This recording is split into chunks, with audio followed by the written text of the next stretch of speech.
ఇన్ని రోజులు పెద్దల సభ అంటే డబ్బున్నల సభ అనే ఫీలింగ్ ఉండేది. బట్ ఈరోజు నాగబాబు, కొన్నిదెల నాగేంద్రబాబు అనుకుంటా ఆయన పేరు, పవన్ కళ్యాణ్ అన్నగా రాజకీయాల్లోకి అడుగుపెట్టిన, చిరంజీవి తమ్ముడిగా ఒకప్పుడు ప్రజారాజ్యంలో ఆయన ముందుండి నడిచిన, ఈరోజు మాత్రం ఒక జనసేన నాయకుడిగా, ఒక ఎమ్మెల్సీగా, పెద్దల సభ అయినటువంటి శాసన మండలిలో ఆయన ప్రసంగించిన తీరు సీరియస్లీ హ్యాట్స్ ఆఫ్ నాగబాబు గారు. ఎందుకంటే పవన్ కళ్యాణ్ మనసు గెలుచుకునేలా. గణేష్ గోల్డ్ తాకట్టులో ఉన్న బంగారాన్ని విడిపించి కొనబడును. సంప్రదించండి 9966611144. సామాన్యులు, నిరుద్యోగులు, ఉద్యోగులు ఎవరైతే ఉన్నారో వారంతా కూడా మెచ్చుకునేలా.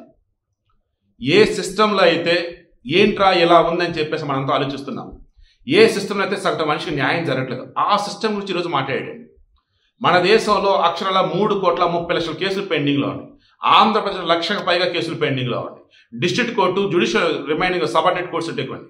వీటిలో వచ్చేసి చూసుకుంటూ ఉన్నప్పుడు మినిమం సంవత్సరానికి పైబడి నలుగుతున్నటువంటి కేసులు 75%, 3 సంవత్సరాల పైబడి నలుగుతున్నటువంటి కేసులు 35%.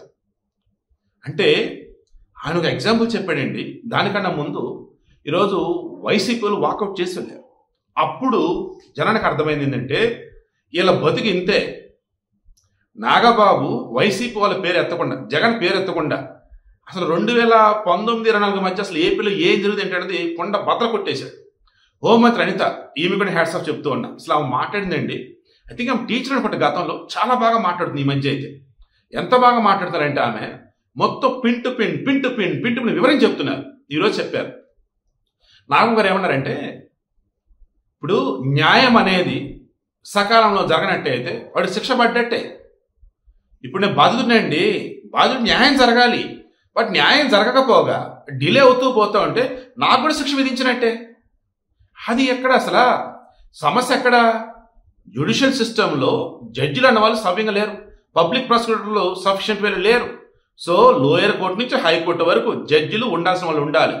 ఇంకా అవసరమైన చోట కొత్త కోర్టులు పెట్టాలి, నియామకాలు జరగాలి. ఈవెన్ పబ్లిక్ ప్రాసిక్యూటర్ సంబంధించిన ఒక రెస్పాన్సిబిలిటీ ఉండే విధంగా వారికి ఎప్పటికప్పుడు బ్రెయిన్ వాష్ చేయటం అన్న కానీ ఎథిక్స్, మోరల్స్ అనే వాళ్ళకు ఉండే విధంగా అనువనువునా కూడా వారిలో దేశభక్తి, సామాజిక పరిస్థితి ఉండాలి అన్నట్టుగా ఇండైరెక్ట్గా ఆయన మాట్లాడిన విధానం సింప్లీ సూపర్ బెట్. సో ఈరోజు విషయం ఏంటంటే జగన్మోహన్ రెడ్డికి సంబంధించి, వైసీపీకి సంబంధించి జనాలు మరల వాళ్ళని చీకొట్టేలాగా ఈరోజు జరిగింది. ఏంటది? శాసన మండలిలో డిస్కషన్ నడుస్తుంది. దెన్ నాగబాబు ఏమన్నారు, చీకటి జీవులు తీసుకురావటం, అధికారంలో ఉన్నాకదని చెప్పేసి అడ్డదవి కేసులు పెట్టుకుంటా పోతే సామాన్య బతుకులు ఏమైపోవాలన్నాడు. అప్పుడు హోంమంత్రి అడిగితే రెస్పాండ్ అయ్యారు. సార్ నాగబాబు గారు, మాది చీకటి జీవోలు తీసుకురావటము, అడ్డదవి కేసులు పెట్టి అరెస్ట్ చేసేది కాదండి. మాది పద్ధతిగా ఉంటాం. ఎంత పద్ధతిగా అంటే 2019-24 మధ్య జగన్మోహన్ రెడ్డి హయాంలో క్వశ్చన్ చేసుకున్న మీద కేసులు, రాజధాని కావాలని చెప్పేసి అడిగిన అమరావతి వాళ్ళ మీద కేసులు, రైతుల మీద కేసులు, వాళ్ళ పాస్పోర్ట్ కూడా పక్కన పెట్టే విధంగా భయంకర కేసులు నమోదైనాయండి. అంతేందుకండి, టీచర్లు అండి సిపిఎస్ రద్దు కోసం మాకు నెల జీతాలు కావాలని చెప్పేసి వాళ్ళు విజయవాడ వస్తే వాళ్ళ మీద 146 కేసులు పెట్టారండి. 2019-24 మధ్య ఇలా ఎవరి మీద పెడితే వాళ్ళ మీద పెట్టిన కేసులు 3,116 అండి. ఇప్పటి వరకు ఈ టీచర్ మీద పెట్టినవి కావచ్చు, నార్మల్ జనాల మీద పెట్టిన కేసులు కావచ్చు, అమరావతి రైతుల మీద పెట్టిన కేసులు కావచ్చు, అందులో ఎంతవరకు మేము వాటిని పరిష్కరించాం. ఇంకొన్ని కోర్టుల్లో ఉన్నాయి. అంతెందుకు, ఈమె ఎస్సీ, నాకు తెలిసి అనిత, నా మీద ఎస్సీ ఎస్టీ కేసు పెట్టారండి, రాయలసీమలో నేను కోర్టులకు వెళ్లాల్సి వస్తుంది ఇప్పుడు కూడా నేను అని చెప్తూ టీచర్లకు సంబంధించిన కేసులు ఏవైతే 80% పరిష్కరించాం. అమరావతి రైతులకు సంబంధించిన కొన్ని కేసులు పరిష్కరించి ఇంకొన్ని పెండింగ్లో ఉన్నాయి. ఇప్పటికీ అమరావతి రైతులు, నేను నిన్న నా క్యాటలిస్ట్ స్పెషల్ వివరంగా ఇచ్చాను వీడియో, అది అందులో చెప్పాను అనమాట. అమరావతి రైతులు పడుతున్న బాధలేంటి, వాళ్ళ మీద నమోదైన కేసులు ఏంటి, అది ఎందుకు ఇంకా కొట్టేది, తాత్సారం ఎక్కడ జరుగుతుంది ఏంటి అని చెప్పేసి ఎక్స్ప్లెయిన్ చేసింది ఆమె. లీగల్గా అన్నప్పుడు కొన్ని మా చేతిలో లేకుండా పోయింది, కోర్టు ద్వారానే ప్రొసీడ్ అవ్వాల్సి వస్తుంది, అక్కడ డిలే అవుతున్న మాట నిజం. కొంతమంది అమరావతి ప్రాంత రైతుల యొక్క పాస్పోర్ట్లు కూడా వాళ్ళకి ఇవ్వలేదు, ఎందుకంటే మీద కేసులు నమోదైన ఆ రకంగా ఉన్నాయి కాబట్టి అవి కూడా మేము సెటరేట్ చేస్తున్నాం. రాష్ట్ర వ్యాప్తంగా అన్నప్పుడు ఎవరి మీద దొంగ కేసులు అయితే పెట్టారో అవన్నీ కూడా మేము క్లియర్ చేస్తున్నాం. ఈరోజు జగన్మోహన్ రెడ్డికి సంబంధించిన కేసులు చూసుకుంటే కోడికత్తి కేసు, వాళ్ళ బాబాయ్ గుండెపోటు కేసు, అది మర్డర్.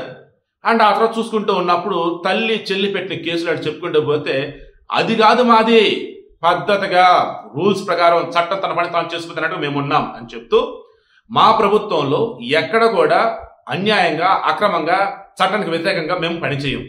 అన్ని పద్ధతిగా వెళ్తాం. తప్పు చేసినోడు ఉంటే తాడు తీసి లోపలేస్తాం పద్ధతిగానే, చట్టబద్ధంగానే. తప్పు చేయలేదంటే వాడి మీద అక్రమైన కేసులు కొట్టేస్తాం. ఇదే మేము ఇప్పుడు చేస్తామని చెప్పారు. ఇప్పుడు నాకు ఒక ఎగ్జాంపుల్ చెప్పాడు. జై భీమ్ సినిమా మీకు ఐడియా ఉంది కదా. ఇప్పటికీ మన దేశంలో నాకు తెలిసినంత వరకు 60కి పైగా కూడా, అంటే దేశవ్యాప్తంగా ఒక 10 లక్షల మంది జైలులో ఉన్నారనుకుంటే అందులో 6 లక్షల మంది అండి రిమాండ్లో ఉన్నోళ్ళు. ఏ రకంగా పాపం వాళ్ళకి బెయిల్ ఎలా ఇప్పించుకోవాలంటో తెలియదు, లాయర్లతో మాట్లాడటం తెలియదు, వాళ్ళ దగ్గర డబ్బులు ఉండవు. అలా గుంటూరు చెందినటువంటి ఒక నార్మల్ రోజువారీ కూలి చేసుకునే వ్యక్తి దొంగతన కేసులో అరెస్ట్ అయ్యాడు. అనకూడదు కానీ నాకు పోలీస్ డిపార్ట్మెంట్ చాలా ఇష్టం, బట్ కొన్ని సందర్భాలు వచ్చి అనిపిస్తూ ఉంది. ఇది ఇప్పుడే ఏ రకంగా ఓ తప్పుడు కేసులో అతను అరెస్ట్ చేశారు. దానివల్ల అతను 6 సంవత్సరాల పాటు జైల్లో ఉన్నాడండి. కారణం లాయర్తో మాట్లాడటం తెలియదు, వాళ్ళ దగ్గర డబ్బులు లేవు, కనీసం చట్టం గురించి ఏం ఐడియా లేదు. పాపం 6 సంవత్సరాల పాటు జైలులో ఉన్నాడు. తను చేయని తప్పుకి ఫైనల్ 6 సంవత్సరాల తర్వాత కోర్టు తీర్పిచ్చింది, ఈయన దొంగతనం చేయలేదు వదిలేయండి అని చెప్పేసి. 6 సంవత్సరాలు అతని జీవితం ఎవరిస్తారండి? వాళ్ళ కుటుంబ పరిస్థితి ఏంటండి? ఇదే ఈరోజు నాకు క్వశ్చన్ చేశారు. తప్పు చేయని వాడు జైల్లో ఉండొద్దు, తప్పు చేసినవాడు బయట ఉండొద్దు. ఆ రకమైన సిస్టమ్ అనేది ఉండాలి. మనంతా కలిసి బాధ్యత తీసుకుందాం, ఇది పెద్ద సభ అంటూ బాధ్యతలను గుర్తు చేసే విధానం ఉంది. Simply super. ఇటువంటి వాళ్ళ రాజకీయాల్లో ఉండాలి. నాగబాబు గారు ఇకనైనా మీరు చేసే షోలు ఏవైతే ఉంటాయో బయట వాటికి విరామం ప్రకటించండి. చక్కగా హుందాగా గొప్పగా రాజకీయాల్లో ఉండండి.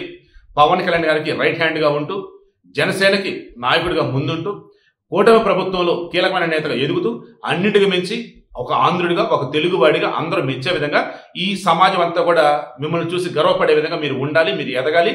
పెద్దల సభలో మేలిమి వాటి మీద చర్చలు జరిపి ఈ సమాజానికి మేలు చేకూర్చే విధంగా మీరంతా ఉండాలని చెప్పేసి మనస్ఫూర్తిగా కోరుకుంటున్నా. ఈరోజు మీరు లేవనెత్తిన అంశం ఏదైతే ఉందో, జ్యుడిషియరీ సిస్టంలో మార్పులు ఏం కావాలి, సత్వర న్యాయం జరగాలంటే ఏం చేయాలి ఏంటన్నప్పుడు చాలా చక్కని టాపిక్ ఎంచుకున్నారు. మనస్ఫూర్తిగా మిమ్మల్ని అభినందిస్తూ ఉన్నా.